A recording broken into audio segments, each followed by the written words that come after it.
The fourth and final part of this series on why your kids' snacks may be perpetuating picky eating and poor nutrition relates to that of convenience. If you followed the first three parts of this 4-part series, you know that we talked about consistency, we talked about crutches, we talked about cutesy and crinkly packaging, and now we're talking about convenience. Convenience is a part of life, and for most of us, especially those of us who work in or outside the home or as a stay-at-home mom, have our hands full with kids all day, we know that there's a need and a place for convenience foods in our life. And so this episode is not here to vilify the place of convenience food, rather for us to better identify where convenience food fits so that we aren't relying excessively on the consistency that such packaged food offers, or using it as a crutch, or reaching for those cute, crinkly packages out of convenience and an autopilot action instead of something that's intentionally adding to our family's feeding environment and the well-rounded, balanced nature of the foods that we offer for our kids. So with that, I want us to come into this with a realistic vantage point. Literally, as I record this right now, my daughters are outside, about ready to leave for swim team. My husband's on his way home to take my son to soccer. And we're in the midst of the hustle and bustle. There is absolutely a place in our own life that we need convenience foods, and we use those. That said, the reason I thought that this was an important component to include as the fourth and final C in why our kids' snacks can be perpetuating picky eating is because when we always assume we need something convenient, we're not really ever going to branch out. And what I mean here is, as moms, oftentimes we're pulled a million directions. We all know that. But the reason I see us often need convenience food, and I'll go into defining a little bit more of what that may look like in your life, but the reason we often need that is because we want to reduce the mental fatigue. And so if we reach for something that's convenient, it didn't require us to put a lot of physical energy or mental effort into coming up with an idea. And that's one of the reasons why, as we go into summer, I've been promoting my Level Up Snack Guide so much, is because I know firsthand as a mom, even as a mom trained in this, working with families each and every day on how to do this, in the day in, day out demands of motherhood, I still feel a lot of mental fatigue about the meals and snacks that I feed my family. So my desire for convenience really comes down to my need to lessen mental clutter. So if I can delegate even just one snack or one meal that I have to offer my kids to something that's easy, aka convenient, it's one less thing I have to think about. And so as we go through today, what I want you to be thinking about is, where is your need for convenience food the greatest? Because the seasons are shifting as kids wrap up the school year and get into summer. The way your schedule and routine looks is going to be different. So the way that you need convenience food to serve your family is going to show up differently. And if we're not intentional and proactive about identifying the place that convenience food does fit for our family, we can really easily reach for convenience foods again and again and again and again, and do so in such a way that's an autopilot that it does limit our ability to expose our kids to new foods, offer additional variety, and improve their nutrition. So as we look at the definition of convenience food, and as we give convenience food a little bit of a redefinition in this episode, I want us to think about, how do we define convenience?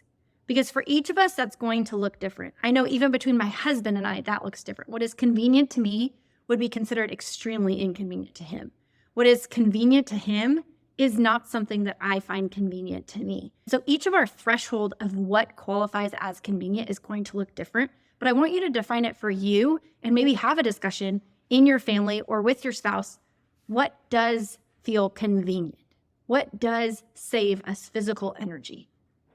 Because Merriam-Webster defines it as this: convenient is suited to personal comfort or to easy performance, suited to a particular situation, or an affording accommodation or advantage.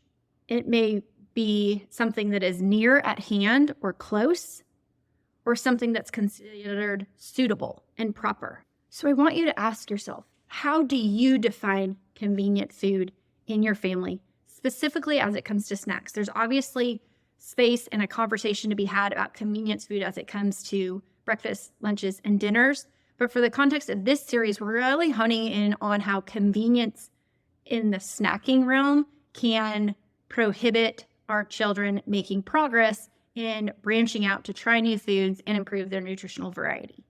So I want you to ask yourself, what snack options are suited to personal comfort or offer something easy in your family? What convenient snack foods are best suited to a particular situation in your home? Which snack foods afford you an option or an advantage on a different day or at a different time or with a particular child? Which snack foods are convenient and you choose to keep close or near at hand? Which snack foods do you deem suitable or proper? Each of these things are going to be defined differently for each of us, but something that I think we all can redefine collectively in the definition of convenience foods is seeing where can we redefine convenience in a way that we see it reducing our physical effort and minimizing mental energy.